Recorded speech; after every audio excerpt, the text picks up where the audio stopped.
Welcome to the Path Podcast, where we will travel the lives of some bold women, from dreams to detours to destiny. She did not choose this path. This path chose her. This is the Path Podcast.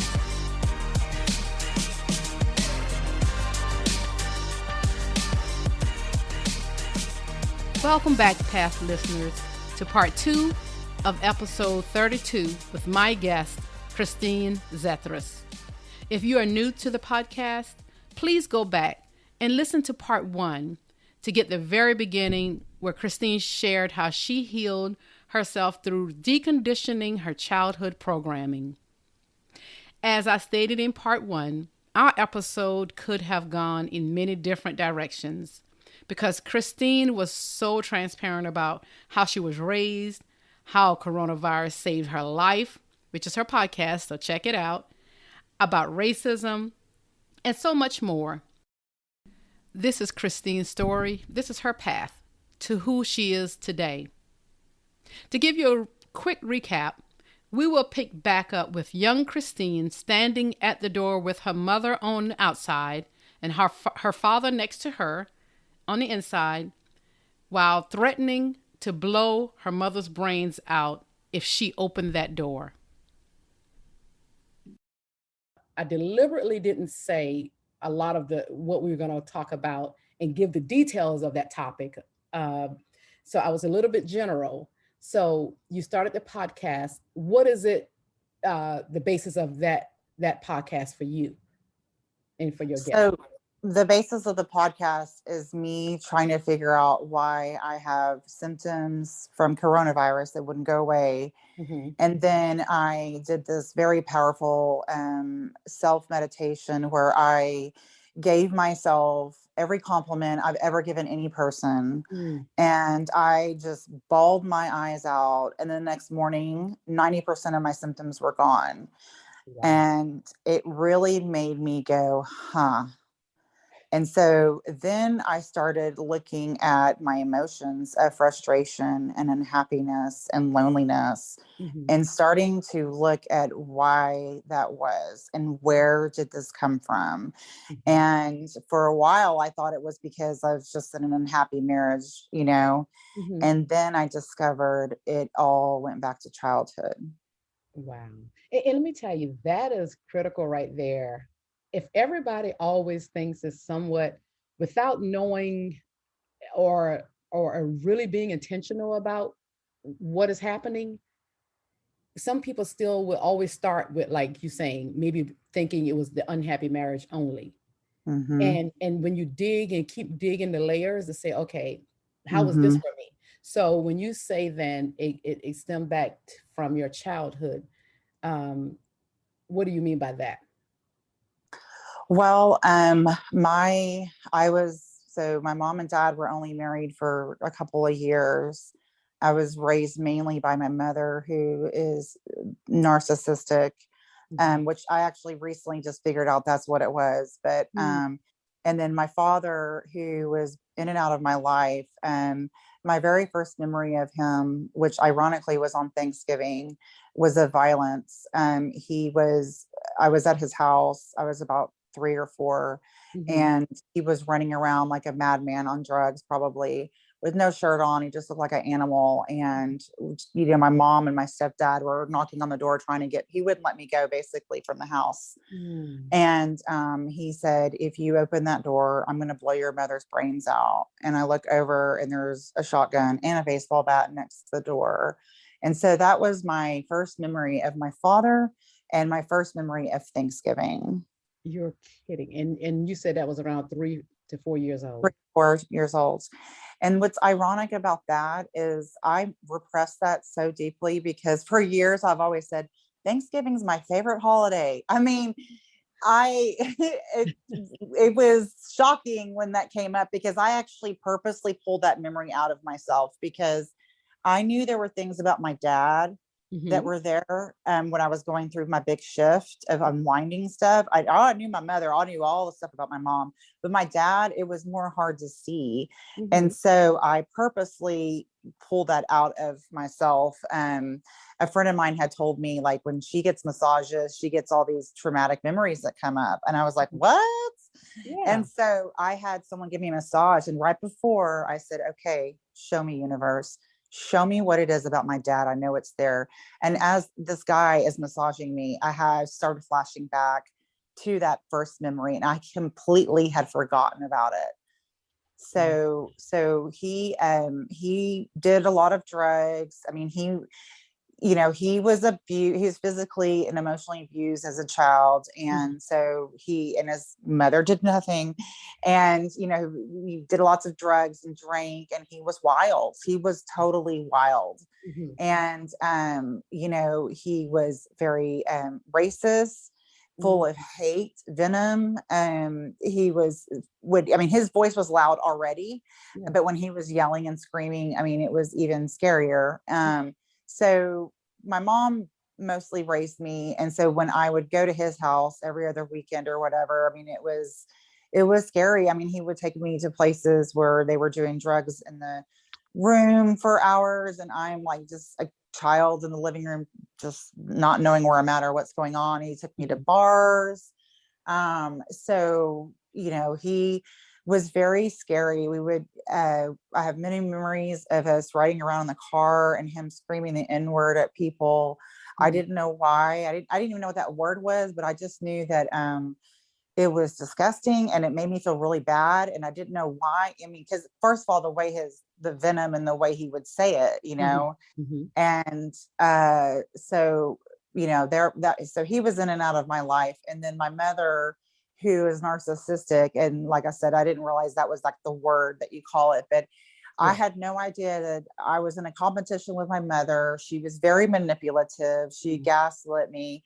I mean, she would tell me my reality. Like if I would express how I felt, she would totally deny that was even the truth.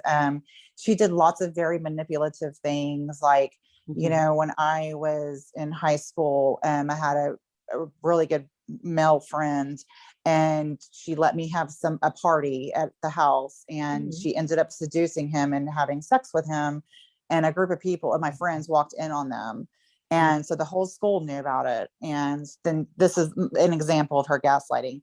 Yes. She agreed to go to counseling, but it was just one time, because she said me and the counselor were ganging up on her, but she said it wasn't sex because he did not ejaculate. Are you kidding? No. Yeah. So that is the chaos. I mean, she was married multiple times. My dad's married a few times. So there was, and between all of that, they hated each other. So they would talk so much, just verbally abuse one another. But they're doing it to me. I'm the child, and they're talking trash about to the child. Wow. And so I took all of that in, everything that my mom would say about my dad and everything my dad would say about my mom. I perceived it as me. Of course. That they're talking about me. They say that's what a child will do. They put that on themselves. Or even if you just go to, and I know you said you're divorced, but if you're not cautious in divorce relationships, a child can think it's their fault if nothing is, because we think we're not supposed to tell kids some things, like at least just saying, mom and dad, we're divorcing and it's not because of you. It's just, just even say that, I think. Yeah. And it's different kids. Everybody's different. Every child is different. But it's just knowing your child, to know if that is a child you should probably at least say that to them. So it can go to that extent, even on why I believe what you're saying, where you took all of that onto yourself. And let me say this, Christine, you said a lot. So everyone out there, that's part of where I said that I was being very general, and maybe I should have said it, but I wanted you to say the words yourself, to say that, that we were peeling back those layers of being raised by what you said is your mother was a narcissistic mother, and an alcoholic father who was racist. It was saying some of the words that, definitely, we would definitely feel like it definitely is racist. And also the lessons you've learned from all of this. So being raised in, when did you, is your mother, if you mind me asking, is your mother and father still alive to this day? My mother is still alive. I cut all contact with her last June, almost a year. And part of that was because my dad died. It's been actually a year and a couple of days. He died March 1st, Oh wow. uh, 2021. And what's interesting about that is that I hadn't talked to him in a couple of years. There was a bunch of drama that happened between him and my sister. And I just said, I'm not going to have contact with him anymore. But actually, after coronavirus and healing myself, he started sending me letters about wanting to reconnect and things like that. And I remember I put the letter down for like a month because I was like, I don't know. Mm-hmm. And so then I was kind of more in a place, and I called him, and he still sounded the same, drunk and whatever. Mm-hmm. But he had a lot of new information that was going on in his life. And so I am really glad that I did Good. decide to go reconnect with him, because he actually started to kind of change his mind about things. And there was lots of surprises after he died, waiting for me. I had no idea. I mean, this man was just such a mystery, I swear. And let me say this here, because I know we're going to move into that, everyone. And I'm thinking, I'm not, I'm thinking, but probably being in the place where you are, it's good that you reconnected and made that peace, I would say. I don't know if that's what you will say it is, with your Mhm. father, at least before his passing. So let me ask you this: with growing up, and let's deal with the part that, with him using the N word, and how he, I'm sure, was, because everybody, I believe it's a taught and a learned thing. Um, how how did that, you didn't know what it meant, like you said, as a young child. Of course, I know growing up later, you understood it to be that. So how did that impacted you? Did you feel like you had some of those same thoughts as your dad, because of what you've always heard and been taught, or did you find yourself, because there are some people who have their own mind Mhm. and see race as something different than even what's said in their homes. So how did you process that as a young adult? So I never once would ever, I just knew it was gross and disgusting. And Mhm. these are people that are like, hurting me emotionally on a daily basis. So I definitely knew from an early age, I mean, that my thinking was completely opposite from theirs. But it's hard Mhm. to explain that when when your brain is developing and you're a kid, and Yes. and these are the people that are providing you shelter and giving you food, right? Your Yes. basic needs. So that was I was getting my basic needs. But I, always, I just never felt safe. Like coming home from school, my mom be slamming the kitchen cabinets and walking on eggshells. And I remember when I was probably around 13 or 14, and I started to, like I said, I've always been a seeker. I think this was the beginning of my seeking.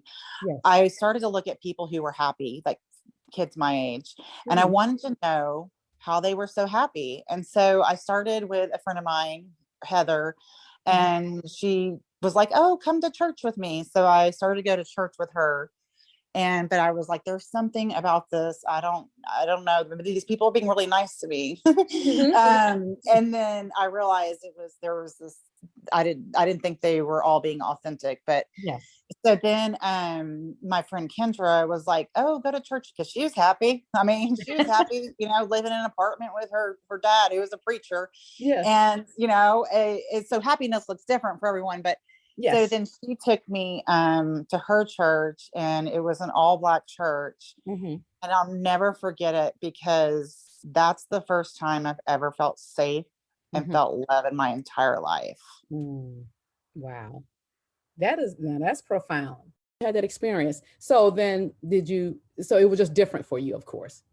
Yes, and how ironic it came from people that my dad spewed so Yes. much hate towards. And so, I mean, I literally felt my chest vibration. Like everybody, and I don't know if was Pentecostal or what it was, but I mean, they were just, everybody was happy and singing. And I mean, I've never been, my family's not very big. And then when we would get together at functions, it was just very, my grandma would probably say something humiliating towards me, or, just looks and cuts with their tongues, just their words were awful. But so being around like a community, that's what it was like. I'd never been around a community, and it was just this overwhelming, like unconditional love that I felt from their singing, their smiles, and their happiness. I'd never experienced that before, and felt so safe. And so that's something that I've always carried with me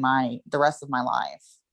That is wonderful. And I love that you had that experience again. And that had to be different still. So tell me, with you dealing with how you were raised and from having, your mother, and with her narcissistic ways, and dad being an alcoholic and the abusiveness, and being in the lane you're in today. I mean, where of course, like you said, you've cut back on your hours. That it's crazy to me that you were able to process so much and become so aware. And how did it take you a long time? Because I know you said more at 44 now, the lady you are today. Do you feel like you went through some highs and lows in your life still, that fight or flight, because of how you were brought up? Oh, for sure. I mean, you never stop growing. Never. I mean, in fact, what's funny, I've now, when I go, I'm kind of bored now. It's been a couple of weeks, like, and then something really big, a big shift happens. Yes. I will say, it sucks when, Yeah. when something comes up, like, just for instance, I had a memory recently of, something had happened. I was in Oklahoma when I was 19 years old, and basically my car got broken into, and I didn't have a purse, and I barely had any gas to get back to Texas. And I called my mom, and all she did was scream at me. And so that is something like I had forgotten about. And I mean, I was crying from my sacral, just like guttural cry, Of course. and I was like, well, no wonder I don't ever ask for help from anybody, because the person that's supposed to help me just was ridiculed and screaming at me like it was my fault, instead of saying the words, I will help you, you're safe, Of course. never heard those words ever growing up. I'm so sorry to hear that. Yeah. So I was going to say so that's one thing I've had to do. So basically retraining my brain, because my brain doesn't realize, my brain still thinks it has to, where your brain is your ego, and it still thinks it has to protect you. Yes. And so when you get these like anxieties or reactions or whatever, it's your brain. It thinks it's still in childhood. And so I literally will stop and take those breaths and say, you're safe. You are safe. You are safe. That is wonderful. And that's good. That's good that you're doing that, because we have to teach ourselves, or Mhm. speak those things to ourselves, like you said, even. But if everybody can think about the relationships they have today with whomever, even if it's with your children, it makes you think about that, because everybody's, even a teenager, they're dealing with their little things at school. I mean, not their little things. I want to be respectful, but because it's big to them. And we don't know what they're dealing with, and how we all process from, from what you're saying, how you took it, and how you take it, and how even your boss at the time, how he takes it as well. That's very profound. That sounds like something you make me want to dig into more eventually. Maybe we need to do a show about that, Christine. I'm all for it. I'm all for helping We can have others. a live one on that one.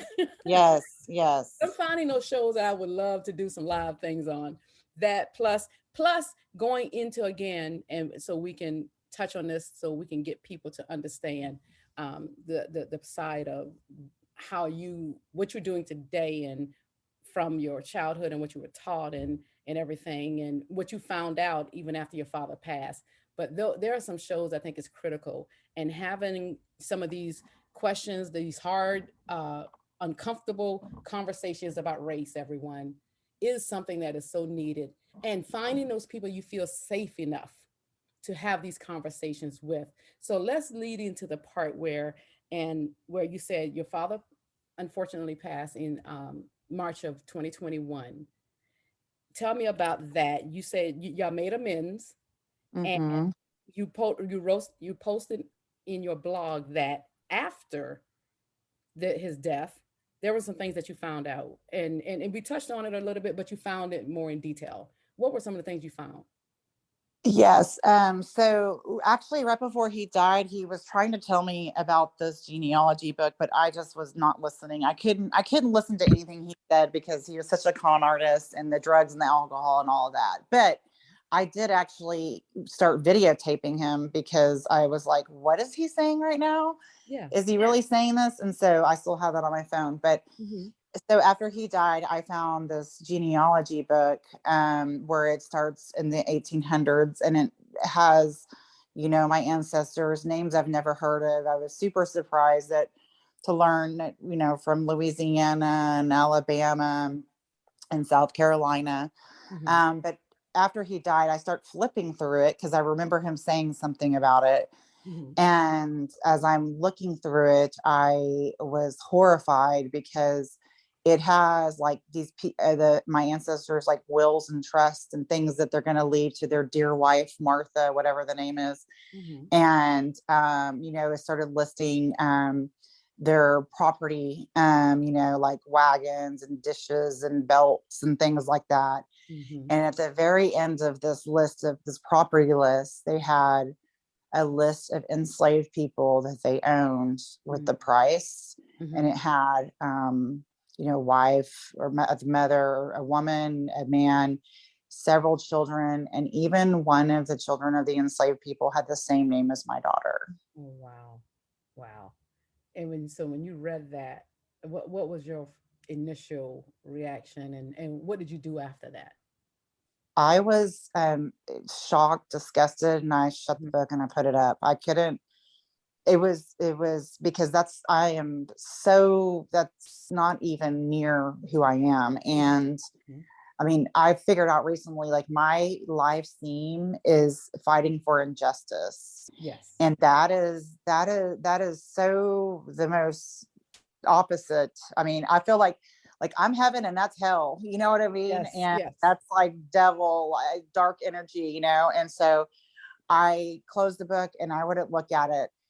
And then I started to look at it again. And I Mhm. was like, let me look at it from a different perspective because after my dad has died, I've been able to look at him from a different perspective because he was raised by my grandmother who was racist, who told me I was not allowed to swim with black people because it's like, quote, bathing with them. Mhm. And so you start looking at the genealogy of that, like, and she got that from somewhere and on down Yeah, the line. And then here it is right in my face. Right. of course. So let me look through it. And as I'm looking through it, I'm getting upset again. Mhm. But I will say there was something else that sort of clicked for me because I started thinking about like the Confederate War because there's like Confederate letters in there. Mhm. Some of my Mhm. ancestors were in the Confederate War, and I mean, the stuff in there, it's like they were so brainwashed. Mhm. They were so brainwashed to join that fight. Like there's a letter in there saying how great, many strong men and I was just like, that was all lies. Exactly. Exactly. And you know what's amazing to me is the same way, like you have that book, and even if we fast forward even to today or last year, starting with the conversation, even with the critical race theory in schools and everything, and people are saying that they don't want their kids to be taught um, about history about the race because they make one race feels a certain way. But my thing is, why not always just still deal with the facts? It's just deal Right. with facts. And Yes. like you said, how people were brainwashed, and that's why we know if people look at one station more than the other, you know, Right. even though I think some people should be more intelligent to understand that we Right. all need to look at something different to get a different perspective and Right. of certain things. We know that there are some people who are taught, and then there are some people who just completely, the same way that there are so much evil in the world, unfortunately, for whatever reason it is, that some people still just don't want to ever care or know. And so we know all of those things are out there. And when we can truly be honest just about all the facts of everything, that's when I think, even as a world, and that we can heal. and it's taught. Because I was looking as I was preparing for this too. It was an episode where it was a young Asian American man who, right after George Floyd, after that happened, he spoke up and he was speaking to his community. He's a successful chef today, and I wrote his name down. And he was just saying how we all need to stop being so complicit to everything, and speak up, and because it touches a lot of us. Sometimes even as young people, as a young person, he said he silenced himself. He identified more and just with his Caucasian friends, and was just doing that, even though he was raised with immigrant parents. And Mm-hmm. still he identified with that still, because that's what it was taught to him. And Mm-hmm. intelligent, of course, but still that happens. So I Mm-hmm. think sometimes even in my community, with people understanding the same way we are taught certain things, that people are truly taught a lot of this. And sometimes it's just, my thing for me is like having somebody to be able to come on and just have an honest, intelligent, open conversation about it. And Yes, that's what makes it right to me. yes, an authentic one. An authentic It's, one. and I will say, nothing is an accident in this world. But Right. we just had Black History Month, and being a podcaster now, and I've really gotten to know some other fellow African American podcasters, and Mhm. there's one that does puts out something every Monday, and I've been listening to his podcast. And I mean, just looking at his pictures alone when he gives a preview about an episode, I mean, it says, I think it says something like colors only, back in the Mhm. 50s.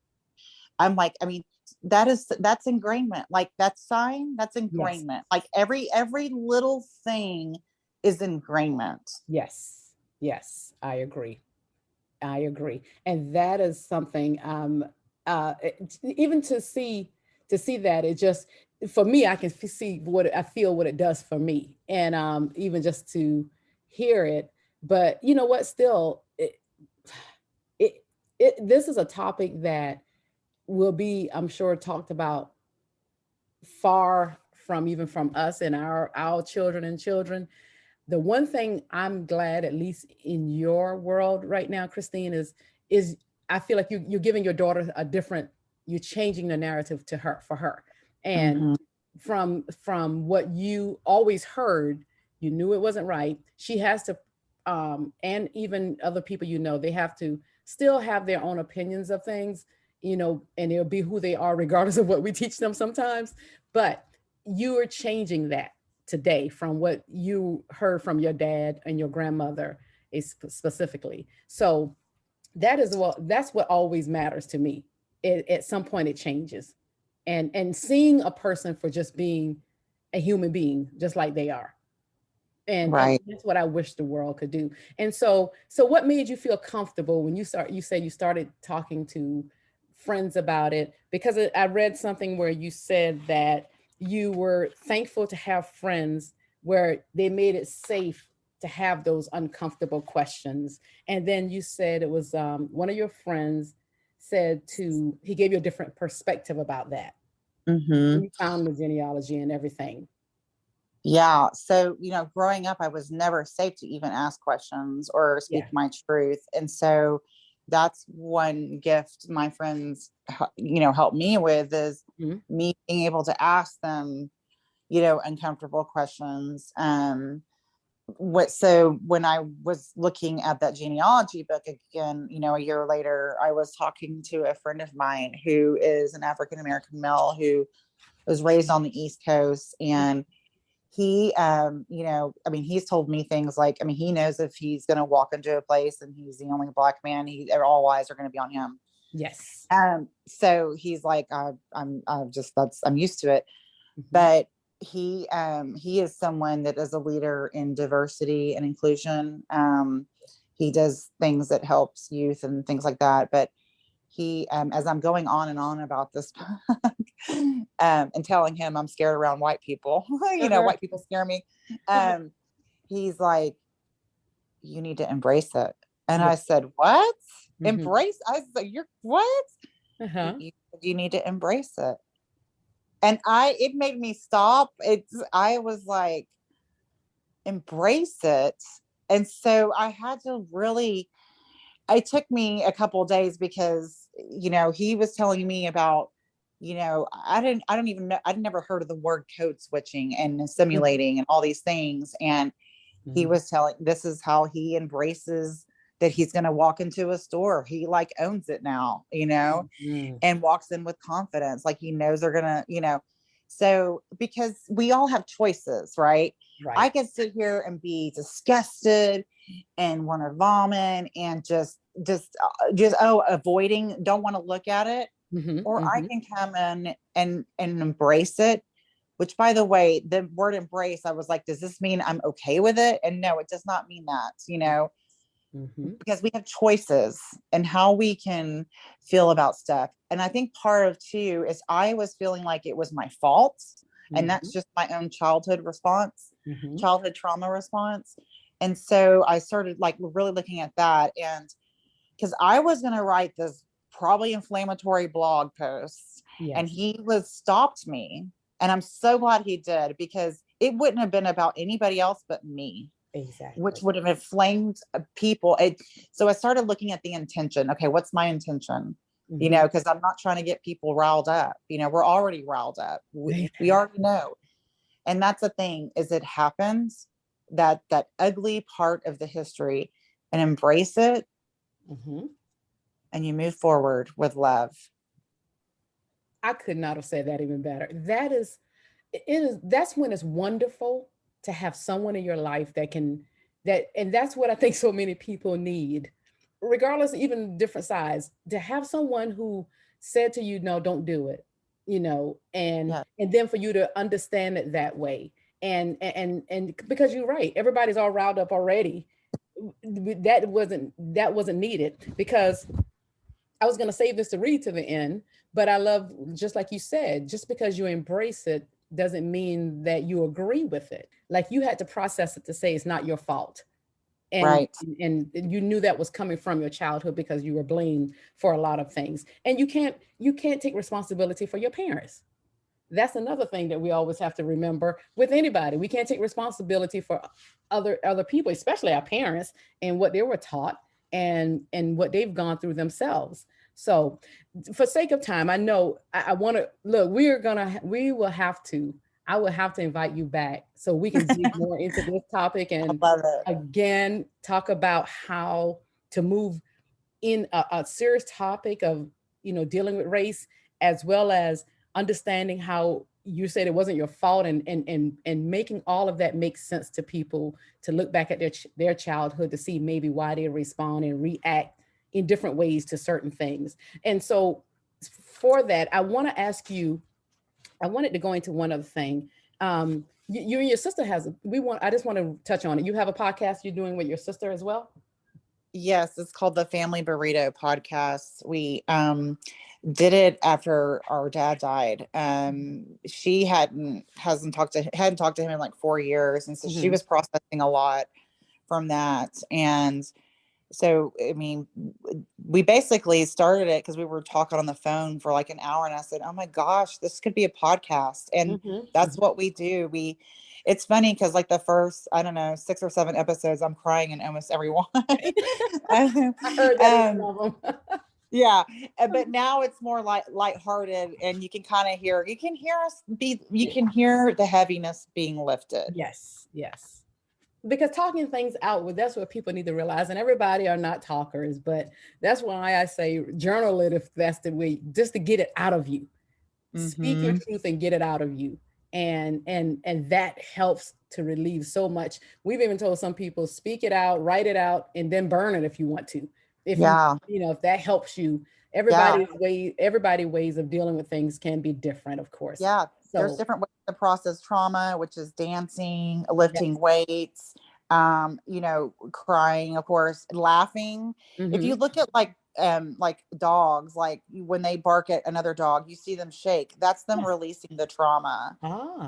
Yeah. And so, and like men, like they have a hard time identifying their emotions. Theirs is more physical. Like they feel like their body's on fire if they're angry. So that's why they need to go like chop wood and do like hard work. Interesting. And that's a good way of articulating the way we all deal with things differently sometimes, and that is a wonderful point to make. So let me ask you this, Christine. Before I ask you to tell what all you have going on, you can go back over the name of your podcast. Or I know you didn't speak of everyone. Let me tell you, she still didn't say all the things that she's doing. So I'll let her say it. And I know she has some things coming up. And I will, by the time this show probably airs, I will connect with you again, Christine, and make sure we include that in the notes. But tell me if you want to leave us with something that I may have not asked that you would have wanted to share with the audience before you then tell us your social media and how everybody can connect and follow you. I you know, if we all have assumptions, and so if we most of our assumptions are not true. Yes. If we're thinking this person is this way, it's usually not true. And so I would say asking those questions authentically, whether uncomfortable or not uncomfortable, is the key to understanding and the key to connection and love. That would be my last thing I would say. Let me say before you tell your social media, that is so good, because let me tell you, I wanted to say this and I didn't say it earlier because piggybacking to piggyback on what you just said, I wrote something down and then I want you to give your social media information and your podcast. I read where they were saying how you talk to some, it was saying parents about race, and then, but this can go for anything. They say understand where they're coming from. You don't have to agree. Again, their experiences are what they've been taught that was wrong. Um, Avoid using blame statements when talking to people. Provide people with information and resources. We're all learning and it can be hard, we know, to have some of these conversations. Remember that helping someone recognize that their mistakes and grow from them, that is a way of showing people love. It's not your responsibility, again, like we said earlier, to fix our parents, but we don't need to be complicit with just what they're doing sometimes. But we have to be in a place where we feel like we can say something. Know when it's time to establish boundaries, like you did earlier with even with your mother, and take care of yourself throughout this process. And be patient. Those are critical things that, because they say you won't change a person's entire belief system in one conversation. That's why it's critical to really be patient with people, and people who are truly open to trying to and want to learn. So, but yeah, so I wanted to just piggyback on when you said it's just Yeah. the understanding. So Yes. tell us again anything you want to say after that, but you can go ahead and tell us after that. Yes. Of course, I have one more thing to say about Yes, that. please. The thing is when you heal, we all heal. So when you focus on your own healing, you naturally heal others. You don't even realize it. Mhm. But when you heal, we all heal. Oh, I love that. So tell us then, Christine, how we can connect with you, the name of your podcast, what all you have going on. Okay, so the name of my podcast is How Coronavirus Saved My Life. It's on wherever you get your podcasts. It's like 9 different platforms. I have a blog. It's howcoronavirussavedmylife.com, and all my social media stuff is on there. Mhm. But I also have an Instagram where I post different things to help kind of like question your beliefs, your emotions, things like that. And then I have my sisters, the podcast we have, the Family Burrito, and then you can find that on wherever you get your podcast. But right now I'm working on developing, because I'm trying to figure out, what am I doing? Like, who am I? I'm having a whole shift, Yes. and what's my purpose? And because I know that I'm a healer, I know that, Yes. but like, what is that called? And so I finally figured out, I help people decondition their childhood programming Mm. by questioning their fear. Hmm. Wow, I love that. Through their fear. So I'm working on course programs for that to help people, because this is something not everybody like, where do you start? Like, Yeah. and like with people that don't feel worthy, that's usually where, frustrated, whatever. So right now I'm working on a course program to help people decondition those beliefs that are not true. Hmm. I love that.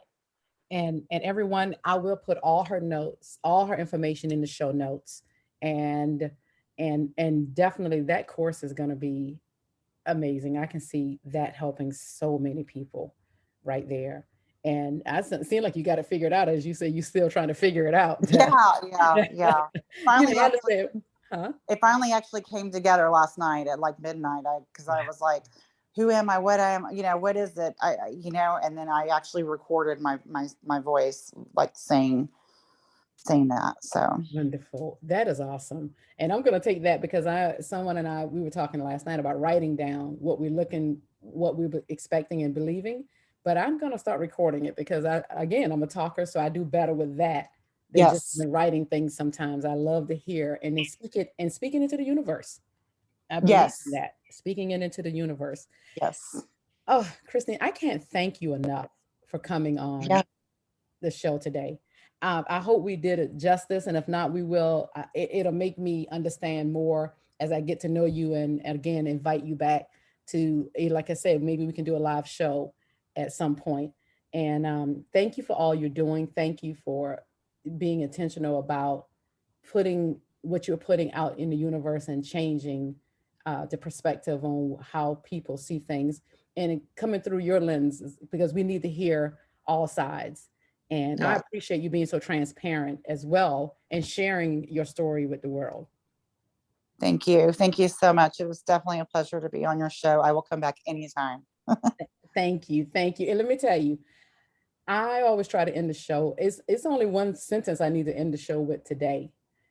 And it's what you said just now, Christine. When you heal, we all heal. And that's just where I would want to leave us because this that sums it up. Let me say it that way. I don't need to say any more. But again, thank you. And until next time, Catholic listeners.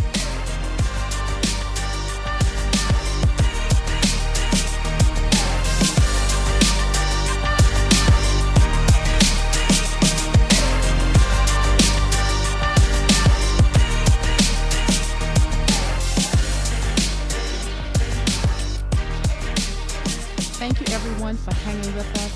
Don't forget to subscribe and leave a review on Apple Podcasts, Spotify, Google Podcasts, and other platforms. So you can stay up on our bi-weekly, real conversations with these bold women. You can follow The Path Podcast on Facebook at The Path Podcast and on Instagram and Twitter at The Path _podcast. And if you would like to be a guest on the show or have questions for a future show, you can email us at thepath4ward @gmail.com. That's thepathforward@gmail.com. And if you're looking for a speaker or you're in need of a life coach, please reach out to me.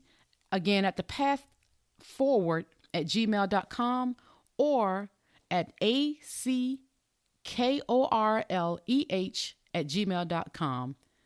Thank you. Until next time.